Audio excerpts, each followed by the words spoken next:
actually expect from Myanmar's growth, our own economists has produced some reports that we expect Myanmar's growth in the next year to Thailand. Thailand historically has been one of the largest trading partners and one of the largest investors into Myanmar. So let's just look at trade first. Thailand is the #1 export destination for Myanmar. And in terms of import partners, it's #2. The trade value between Thailand and Myanmar, in terms of the compounded annual growth rate, it's been growing about 15.9% year on year. And basically what happens is this: Myanmar will export all of its natural resources to Thailand. And similar to other developing countries, Myanmar imports from Thailand a range of goods. A lot of it is consumer goods, intermediate goods, and now more recently, capital goods like production machineries. And such trade patterns like this really implies that Myanmar has yet really to integrate its production and distribution network that has really developed throughout ASEAN. So just looking at the investment flows now, actually the large investment flows are probably going to be the major key drivers for economic growth in the country. And previously a lot of investments went into oil and gas and power. And the foreign interest in this sector remains high, but as the economy opens up, there's going to be other investments in areas like manufacturing, tourism, and agriculture that's going to be expected to take over the next few years.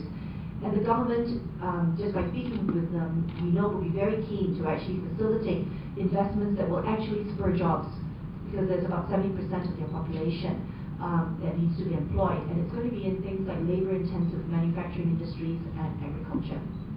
Actually, both foreign direct investment but also foreign aid, such as some of the $245 million recently earmarked by World Bank, will really be needed to finance some of the country's investment drive.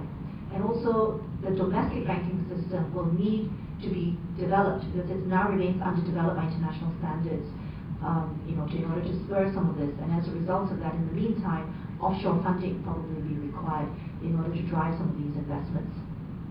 So Thailand was perceived as the largest foreign investor among ASEAN countries in Myanmar between 1988 and 2008, which is for 20 years, accounting for more than 50% of the foreign direct investments that was coming in.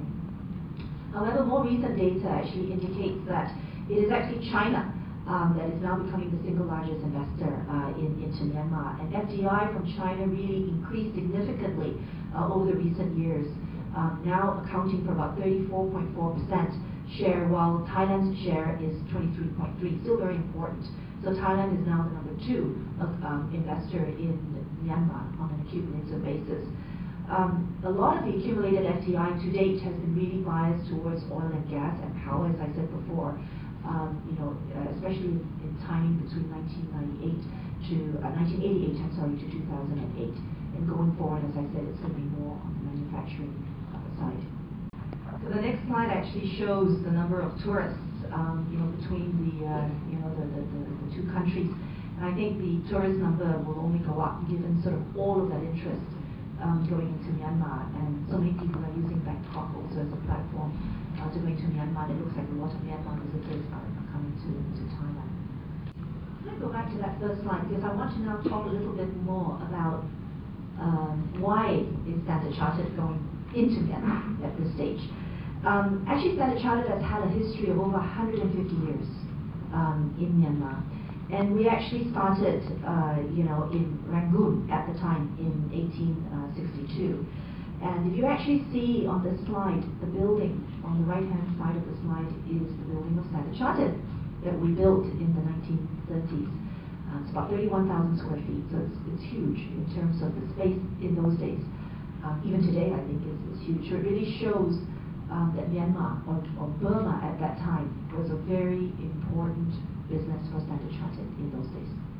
ในขณะเดียวกันมีการทำจุดที่เรียกว่าเป็น clearing system ที่เป็นศูนย์กลางนะคะเพราะว่าในการดำเนินกิจธุรกรรมทางการเงินเนี่ยคุณอยู่นะคะจะต้องมีระบบของ messaging system อยู่ there in terms of reserves that will help in the cement industry. So these are just the 5 or 6 things which will enable us to take the advantage of what AEC 20 แล้วก็จำเป็นในเรื่องของการให้บริการธนาคารอย่างครบวงจรได้ค่ะ That by re-entering Myanmar, we will keep to our brand promise of being here for good in terms of